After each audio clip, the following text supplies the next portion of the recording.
bahas kali ini adalah sobat-sobat Otan yang ternyata berkerabat dekat. Tapi nggak mirip kalau dilihat kasat mata, teman. Markicus.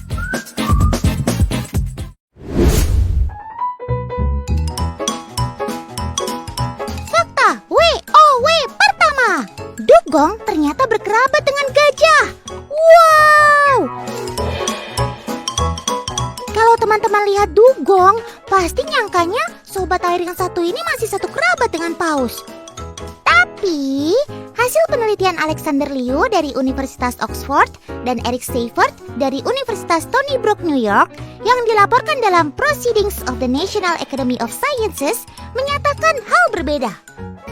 Bukti-bukti DNA menunjukkan bahwa gajah memiliki kekerabatan dengan mamalia laut, seperti manatee atau sapi laut dan dugong.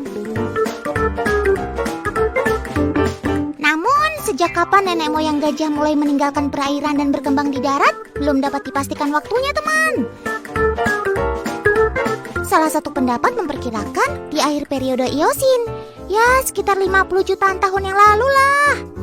Saat itu rawa dan lingkungan mengering, sehingga memaksa hewan-hewan beradaptasi dengan lingkungan yang miskin air. Lalu hewan ini pun berubah secara perlahan untuk menyesuaikan diri dengan habitat baru. Cakep!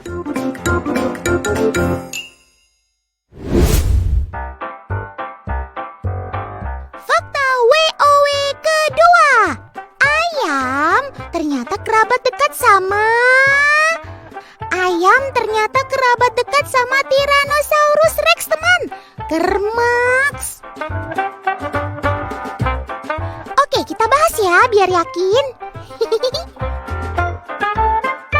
Teman, ayam modern yang ada saat ini ternyata memiliki jalur kesamaan evolusi dengan T-Rex. Spesies keluarga dinosaurus yang terkenal buas dan ditakuti spesies lainnya. Seperti dicatat dalam Life Science, fosil dari T-Rex yang diteliti memiliki senyawa protein kolagen yang sama dengan ayam modern. Bukan hanya itu, T-Rex dan ayam modern memiliki jenis asam amino dan DNA yang sama. Dengan tiga hal yang saling berkaitan tersebut, ilmuwan menyimpulkan bahwa besar kemungkinan T-Rex adalah nenek moyang dari ayam modern.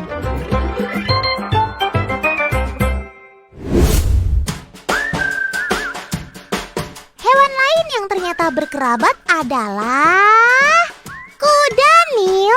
Ternyata saudaraan sama mamalia laut, yaitu lumba-lumba. Tapi kalau dua saudara ini punya kesamaan sih, Sob. Sama-sama suka main air. Cuma kalau dari penampilan ya beda jauh juga ya. Penemuan fosil hewan berusia 28 juta tahun di Lokone, Kenya yang dinamai Epirigenis loconesis menjadi titik terangnya, teman. Dari hasil rekonstruksi fosil itu, diketahui bahwa loconesis merupakan transisi evolusi kuda Nil. Artinya, kuda Nil dan loconesis berasal dari nenek moyang yang sama. Mereka berasal dari genus Anthracotherae, spesies mamalia purba yang hidup semi-akuatik dan memakan tumbuhan. Ini juga menjadi bukti keanekaragaman grup cetacean yang terdiri dari mamalia laut, seperti paus dan lumba-lumba. Anthracotherae melakukan perjalanan panjang dari benua Asia ke benua Afrika sekitar 35 juta tahun yang lalu. Diduga hewan itu berenang untuk mencapai Afrika dan menjadi mamalia pertama yang menginjakkan kaki di benua hitam itu. Cakep! Waduh, Otan langsung puyeng ngomongin yang berat begini, teman.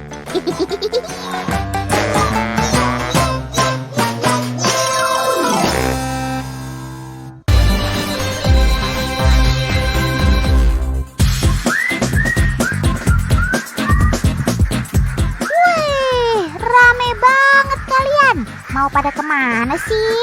Buru-buru banget. Ingat ya, jaga jarak, social distancing gitu loh. Sekarang kan lagi zaman pandemi. Yah, namanya juga bebek. Rasanya nggak asik kalau nggak berkumpul dan berbaris. Ayo pelan-pelan, naik satu persatu, jangan saling dorong. Otan tahu, kalian kan terkenal tertib dan rajin antri. Tuh lihat teman, bebek aja pintar antri. Ngomong-ngomong, ini semacam bis gitu ya? Enak banget kalian, mau pada jalan-jalan ya? Otan diajak dong. Oh, Otan tahu, kalian diajak paman tamasya keliling desa kan? Memang segar ya udara dan pemandangannya. Kanan kiri hamparan sawah bagai memanjakan mata. Enak banget deh suasananya. Beginilah cara peternak bebek di Desa Nglinggi, Kecamatan Kebonarum, Kabupaten Klaten, Jawa Tengah beternak bebek. Bebek-bebek ini dibawa ke sawah-sawah kosong untuk diangon. Pak Harmanto ini hanya salah satu pengangon bebek dari sekitar 150 peternak bebek yang ada di desa ini. Cara membawanya memang terbilang unik. Ya pakai gerobak yang ditarik sepeda motor seperti ini. Jadi kayak tamasya naik bis ya.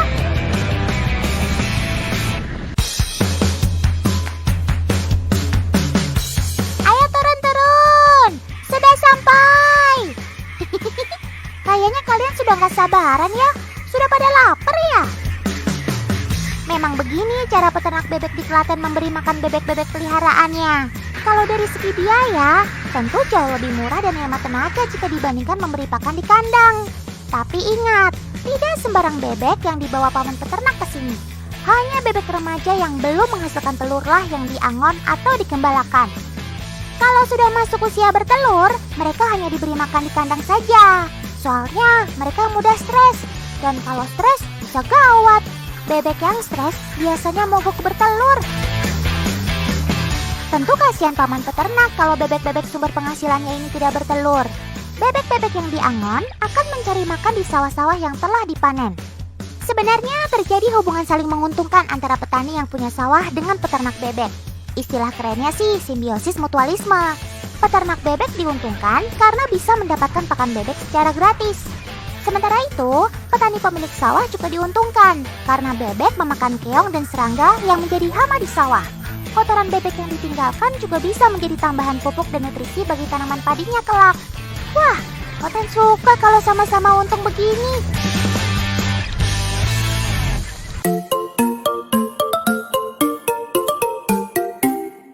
Weh. Kalau Otan perhatikan, kamu beneran langsung keong bersama cangkangnya sekaligus ya Sob? Tidak dikunyah dulu toh? Daging dan cangkang keong mengandung protein dan juga kalsium yang dibutuhkan bebek untuk tumbuh dan bertelur. Cangkang yang ditelan langsung ini akan diurai dan dihancurkan dengan bantuan enzim khusus di dalam perut bebek. Weh, pantesan saja tidak kalian kunyah dulu. Tadinya Otan pikir kalian sedang atraksi debus.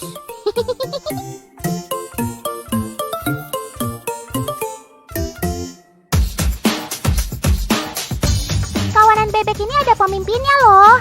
Dialah yang disebut bebek pejantan alfa. Soal kepemimpinan tidak perlu diragukan lagi. 200 bebek dalam satu kawanan seperti ini bisa menurut olehnya. Kemanapun bebek pejantan alfa bergerak, kawanannya akan mengikutinya terus.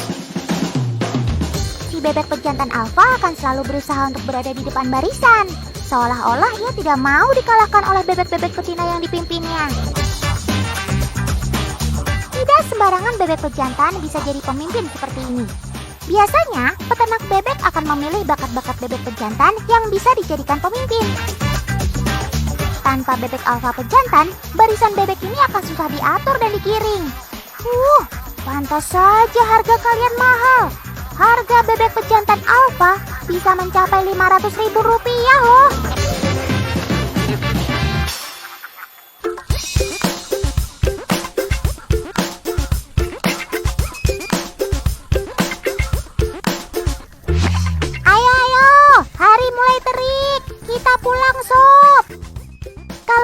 Sudah mulai meninggi, bebek-bebek akan digiring dan dibawa pulang. Soalnya kalau cuaca terik dan panas, bebek jadi makin susah diatur.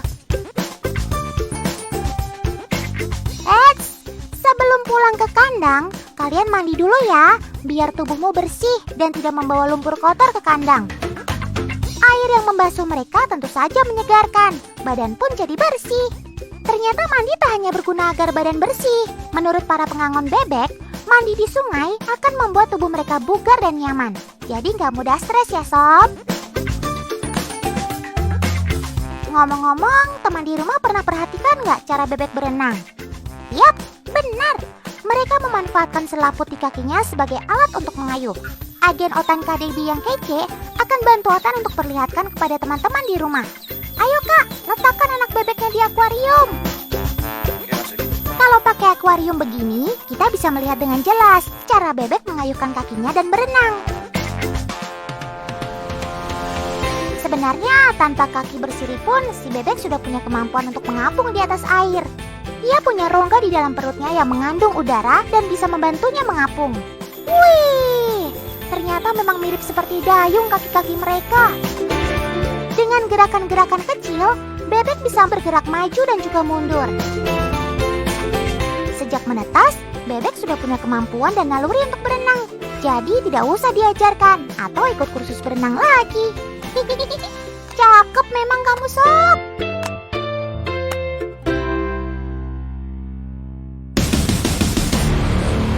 Weleh, itu lihat, ada bebek yang terpeleset jatuh ke bawah bendungan. Ia terus berupaya untuk naik, tapi ya jatuh lagi dan lagi. Kasihan kamu sob, jadi terpisah begitu dari kawananmu. Namanya bebek yang terpisah dari kawanannya pasti panik dong ya. Panik lah, masa enggak? Eits, tenang, Otan dan KDB punya solusi untuk masalah ini. Teman di rumah ingat kan soal bebek pejantan alfa yang Otan ceritakan tadi? KDB akan pakai bebek pejantan alfa ini untuk membantu bebek malang itu. Ayo kak, lemparkan saja bebek jantannya ke sana. Biur! Ayo bebek pemimpin, bantu anggotamu yang sedang kesusahan itu. Jelas saja anggota kawanan yang lain juga ikut turun mengikuti bebek pemimpin. Nah, jadi mereka kembali berkumpul lagi deh.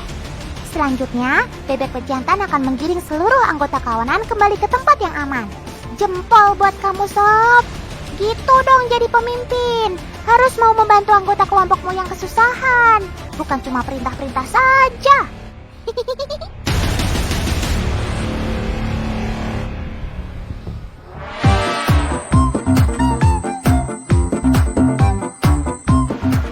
Sumpah deh, Otan sekarang jadi penasaran. Sebenarnya bebek bisa melompat gak sih? Kalau lihat si bebek yang kesulitan tadi, dia tampak kesulitan untuk melompat kembali ke kawanannya. Oke Kak Debbie, bantu Otan lagi ya untuk menjawab rasa penasaran Otan. Atau mungkin juga rasa penasaran teman-teman di rumah. Kakak Debbie sudah siapkan beberapa wadah plastik dalam berbagai ukuran. Mulai dari yang paling kecil sampai yang paling tinggi dinding wadahnya. Ayo Kak, kita mulai coba dari yang paling kecil dulu wadahnya. Tinggi dinding wadah plastik ini kira-kira 10 cm. Batas wadah hanya setinggi lutut bebek. Akankah ia mampu melompat? Ayo sob, kamu pasti bisa. Ini nggak tinggi-tinggi amat kok. Wih, ternyata bebek memang mampu melompat. Ya, walaupun sempat tersandung sedikit sih. Maksudnya melompat di sini adalah melompat hanya dengan kakinya saja, tanpa bantuan kepakan sayapnya. Ternyata si bebek mampu. Kita tambah lagi kesulitannya. Wadah yang kedua lebih tinggi dinding pembatasnya. Kira-kira 20 cm tingginya, atau hampir setengah tinggi badannya. Ya, pada wadah yang kedua ini, si bebek juga terlihat masih mampu melompatinya. Ya, walaupun mulai agak kesusahan dan tersandung. Bebek pun terlihat mulai memakai sayap dan mengepakkannya untuk bantu mengangkat tubuhnya melompat. Ini sih sudah tidak bisa dibilang lompatan yang murni. Oke, sekarang kita kasih tantangan yang jauh lebih sulit. Wadah plastik kali ini 25 cm tingginya. Kalau wadahnya setinggi ini, hanya kelihatan leher bebek hingga kepala yang menyembul dari batas wadah. Ayo coba. Waduh, ia tidak berhasil melompat.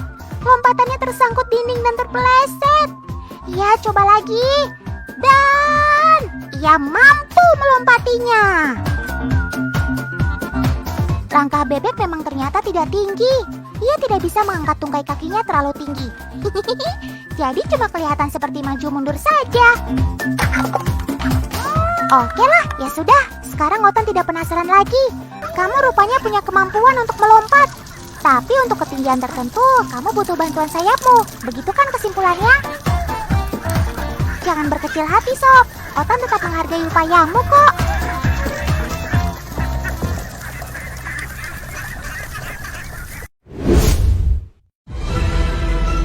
Hei, kalian! Yuko, Fei Hung, stop!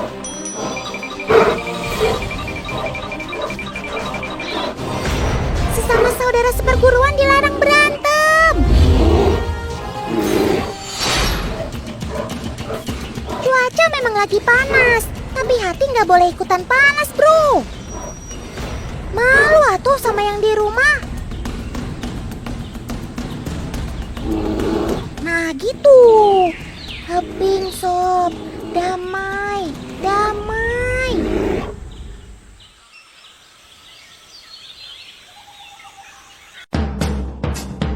Guys, udah kenal sama sobat yang satu ini?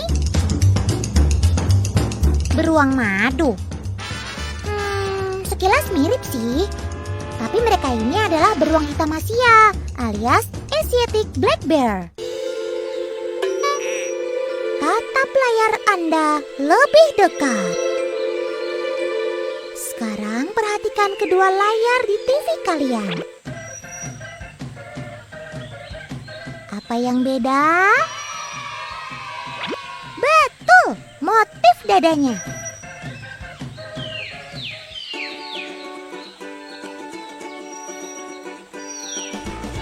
Beruang terkecil di dunia asal Kalimantan ini memiliki motif seperti pancaran sinar matahari. Sah!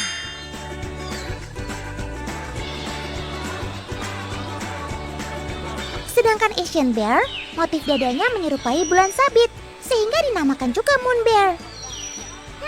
Tapi kalau itemnya sih sama.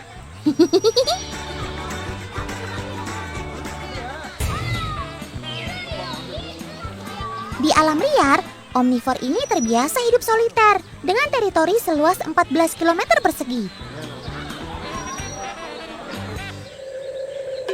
Salah satu habitat Moon Bear adalah daerah Himalaya dengan ketinggian mencapai lebih dari 13.000 kaki atau hampir 4.000 meter.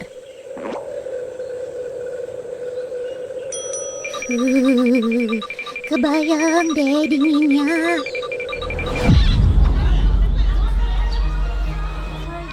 Berkurangnya habitat alami mereka bikin Sobat Otan ngungsi ke kota Nanning yang terkenal sebagai hot city di Tiongkok dengan suhu bisa mencapai 40 derajat.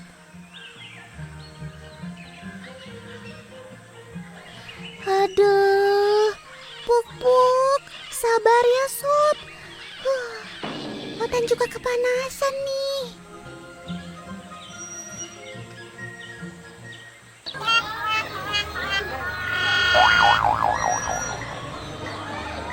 Tapi, apa daya kalau udah nggak tahan? Ini nih yang dilakuin Sobat Otan. Nikmat bener. Adem mas bro. Happy bener ya kalau udah main air. Perenang yang cukup handal ini pernah terlihat berenang sejauh 300 meter loh. Hayo, yang panas, segera mendekat. Otan pengen ikutan sih, tapi ngeri Saat suhu meningkat, mereka lebih suka istirahat dan menyimpan lemak sebagai persiapan untuk hibernasi saat suhu menurun.